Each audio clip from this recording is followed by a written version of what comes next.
我哋呢次會講有關胡塞武裝攻擊美國領事館同我哋中國發明咗一款蚊子機器人。開始前請大家留言、點讚、訂閱，按隔籬嘅啷啷選全部。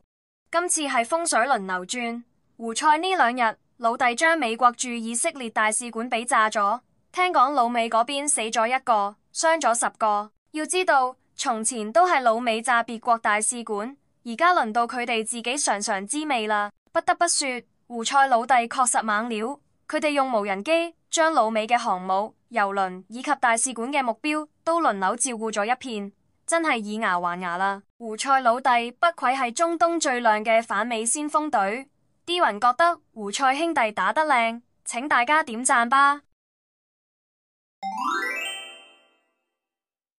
中國研發嘅全球首款蚊子機器人，話呢一個成果令5角大樓慌亂。由國防科技大學研發嘅呢一款仿生機器人，重量僅0.3克，具備智能自主飛行能力，能靠聲潛入傳統偵察手段難以到達嘅區域執行偵察任務，甚至可癱瘓敵方電子設備。其優勢包括性能強大，採用蚊子翅膀仿生技術，每秒扇動500次，